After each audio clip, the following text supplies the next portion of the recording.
ஃபஸ்லுல் இலாஹி அவர்கள் என்னுடைய பேர் அப்துல் கரீம். நான் முகப்பேர்லேருந்து வந்திருக்கேன். நம்ம முகப்பேர் பள்ளியாசலில் ஒரு பிரச்சனை, தஹீத் ஜமாத்துக்கும் சுன்னத் ஜமாத்துக்கும். அதில் அவங்க நம்ம அடிச்சு போட்டாங்க. அதில் எந்த நடவடிக்கையும் யாரும் எடுக்கல. இப்போ என்ன கேட்டால் எனக்கு ஒரு கவலை என்ன கேட்டால், நாளைக்கு நாங்கள் பள்ளியாசல் நம்மளை சந்தாலேருந்து கூட நீக்கி வச்சுருக்காங்க. அல்லாவுடைய மௌத்து எத்தனைக்கு உண்டு. எனக்கு ஒரு கவலை, நாளைக்கு நான் மௌத்தா போனா இந்த ஜமாத்துல என்னன்னு கேட்க மாட்டாங்க. சரி, அதனால எனக்கு ரொம்ப கவலையா இருக்கு. சரி சரி, அதனால நான் ஜமாத்து ரொம்ப ஒன்னும் பிரச்சனை இல்லை. அதாவது எப்போ வரும், ஆனா இப்படி செய்யறாங்க. ஆனா இது என்னன்னு யாரும் கேட்கல. அடிப்பட்ட சகோதரர் ரொம்ப நல்ல மனுஷன், அடிச்சு போட்டாங்க. அதனால இது ரொம்ப கவலையா இருக்கு. முகத்து எனக்கு வந்துட்டுனா ஜமாத்துல உங்க அனைவரும் என் முகத்துக்கு வர முடியும். முகத்துக்கு கூப்பிட ஒரே மனுஷன் நான் தான்.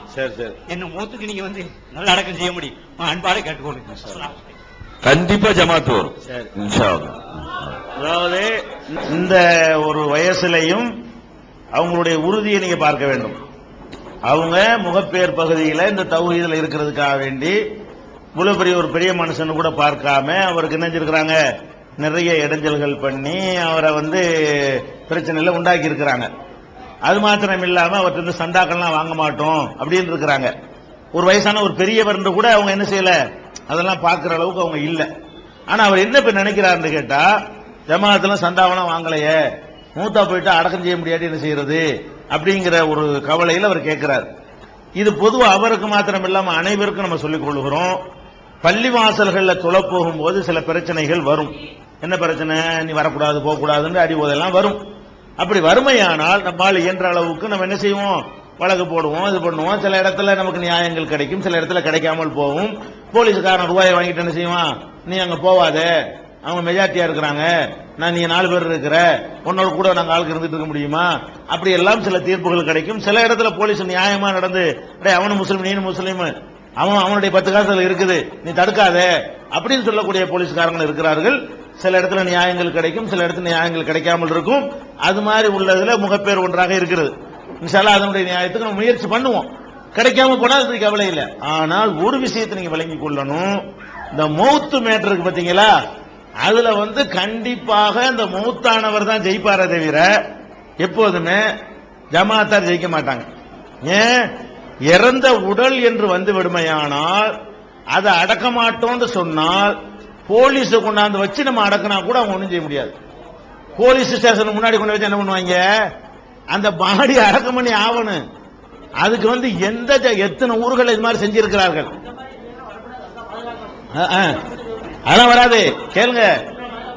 சில ஊர்கள்ல அது மாதிரி நடந்து நம்ம உணர்வுலை நம்ம நல்லம்பல்ங்கிற ஒரு ஊர்ல ஒரே ஒரு சகோதரன், அவங்க வீட்டுல ஒருத்தர் இறந்து போனோம்னு நினைச்சிட்டாங்க, கபருஸ்தானையும் திறந்து விட மாட்டோம், உள்ளே விட மாட்டோம், வீட்டுல அடைக்கேன்னு சொல்லிவிட்டாங்க. நாங்க என்ன செஞ்ச மக்கள்லாம் லாரியா போய் இறங்கணும். அந்த ஊர்ல கலந்திருந்தா கூட 200 கூட வந்திருக்க மாட்டான்.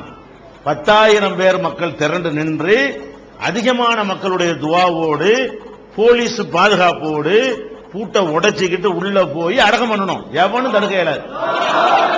அதனால அதுக்கு எந்த ஜனாசா அடக்க மாட்டோங்கிற மிரட்டல் யார் பண்ணாலும் சரி, உறுதியா நீங்க மெசேஜ் மட்டும் ஜமாத்து கொடுத்தால் உடனடியாக பக்கத்தில் இருந்தா தலைமையே வரும், தூரமாக இருந்தால் அக்கம் பக்கத்து மாவட்டத்துக்குலாம் தகவல் கொடுத்து கொண்டாந்து செஞ்சிருவோம். 12 ஊர்களில் ஜெயிச்சிருக்கிறோம். இது 12 ஊர்களில் இது மாதிரி ஜமாத்தார்கள் அடக்கு. காரைக்கால்ல, அதே மாதிரி நல்லம்பல்ங்கிற ஊர்ல, ராமநாதபுரத்துல, நாகலாபுரம், அந்த மாதிரி ஊர்களில் எல்லாம் நாம ஜமாத்து பூரா திரண்டு பயான் இப்படிலாம் வர்றீங்களே, பொட்டல்புதூர்ல, இது மாதிரி நிறைய ஊர்களில் நடத்தி காட்டி இருக்கிறோம். ஒரு கவலையும் படாதீங்க. அல்லாஹ் எப்ப வேணாலும் மௌத்து வரலாம். அல்லாஹ் இப்படி நீங்க செஞ்சது எதுக்குன்னு கேட்டா, உங்களுக்கு நிறைய துவா கிடைக்கணுமா. எல்லாருடைய துவாவும் கிடைக்கும், கவலைப்படாது. தைரியமா இருங்க.